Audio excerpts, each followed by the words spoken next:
Were you the most successful sitcom writer in the UK? Is that a reasonable statement, or in the top 5? Like, what do you think's fair? I think it's, I don't know. I'd say, definitely top 5. Okay, No, okay, it's hard so for me definitely that. And okay, there's probably not even 5 good sitcoms. No, there probably isn't. No. You know. Right. The tallest midget in the world. Right. Yeah. And so, okay, now, and you said you had 3 extremely famous sitcoms, one of which was Father Ted. What were the other 2? The other was one called The IT Crowd, which was set, it was about IT, an IT department, because we wrote it in around 2005, and I noticed the internet becoming a thing. And I was always told, well, I went to an early Danny Simon course, who was one of the writers on Bilko, and a lot of things that Woody Allen worked on, Neil Simon's brother, you know. And he said a sitcom should always be about social change. So if you see something coming around the corner, write about it. So I always had my ear to the Jeffersons or All in the Family, right? Yeah, exactly. Kind of on the cutting edge of social inquiry. Yeah. Right, those were extremely well-timed.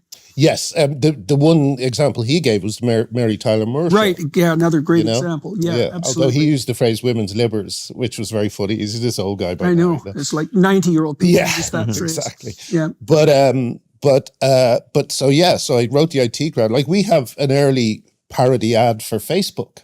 It was so unusual to us, and I still feel that about the internet, that we've still all got whiplash, and we don't really know what it's done to us as a species. So Father Ted, the It Crowd, and? I'd say the one that might be well known is called Black Books. The other is a show called Motherland that was quite successful recently. That's quite a string of hits. Yeah. Okay, so now what exactly did you do that was so unforgivable, and when? I think it was about 2016 or 17. Yeah, well, that's when things really went insane. Yeah, well, also I had a bit of, Trump derangement syndrome. I don't know how you were when he won the first time, but I thought the world was going to end. I was fully taken in by the, the way he was being portrayed. In fact, what was being done to him was about to be done to me. Well, he said, "They're after you. I'm just in the way." Yeah, right. There's some real truth in that. Absolutely, 100%. It became quite a famous statement during this election cycle. Right. Yeah. It appealed to a lot of MAGA types and a lot of people who had been canceled unexpectedly by their friends and compatriots. Well, I always think of that Muhammad Ali line where he said, the Vietnamese never called me no N-word. And I feel the same way about the left. The right never called me a bigot. Right. And they called me a bigot for basic things like saying, hey, you shouldn't be cutting the breasts off little girls. You shouldn't be... Yep, there's one non-hate crime incident. Yep. We can keep piling them up. There shouldn't be men in women's prisons. It's actually against the Geneva Convention to put men in women's prisons. Yeah, but what is a man, sir? All over, yeah. There's a terrible story in Ireland. This bloke who was, he had an awful childhood. He was forced by his father to rape his mother, and he was severely disturbed. His name was Barbie Kardashian. And because Ireland sneaked in self-ID without allowing the people of Ireland to really discuss it, Barbie Kardashian, who hates women with a completely complete tunnel vision, in a manner you would not want to imagine ever, even in your darkest nightmares. Exactly.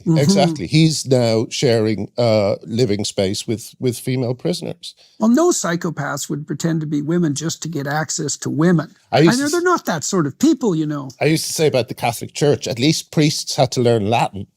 These guys, all they have to do is put on some eyeshadow, and every door is open to them. Or complain about the fact that the bigots are using eyeshadow as a marker of gender, and that's not fair. Right? Yeah. Well, the rules change all the time. And that's something I didn't realize as well, is that the rules were very fluid. And there were... Just like identity. Yeah. Yeah.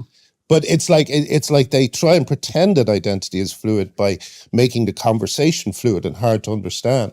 I mean, part of me is very angry for the fact that no one stood up for me, but another part kind of understands, because the language around this issue is so deliberately confusing. They did and the cost of standing up is high. Of course, the cost of not standing up is higher, but it is understandable why you can understand why people choose to remain silent. That doesn't excuse it, but you can understand it. Well, there's an interesting, I can't remember who did the, people are wondering, who the hell is this guy on Graham's left? Hello. No, it's I know, I feel terrible that I'm talking so much. But this guy, I can't remember who said it, but he said that during the Nazi years, there's a kind of widespread assumption that everyone was afraid of being terrified, of being tortured by a guy with a dueling scar on his face. And he says, no, the reason that ordinary Germans went along with it for the most part was because of career advancement. They did not want their careers to be you stalled. can understand, ever since COVID, ever since all this cancellation, you can understand exactly what happened in Germany. And I think they actually had far more excuse because it was a lot easier to make sure people didn't know what the hell was going on when everyone wasn't connected to everything all the time. Plus, I would also say that the crimes that the Nazis were undertaking were of sufficient magnitude so that it's not surprising that people didn't believe they were happening. I mean, you know, what's his name? Michael Schellenberger, when he broke the W-Path files, he told me that he had listened to the conversation I had with Abigail Schreier, which was a very early conversation on the child mutilation and sterilization front. And he said that his response, you know, and he's liberal in his orientation fundamentally, was that there was no way that that could be happening. And then, you know, 2 years later, well, he investigated it in great detail and came to the conclusion that, yeah, in fact, it was happening. It was led by a pack of the most reprehensible people you could possibly imagine. But insane. It's not worse than insane, truly malevolent and fetishistic and demented in the way that we've been describing W-Path people, and unforgivable.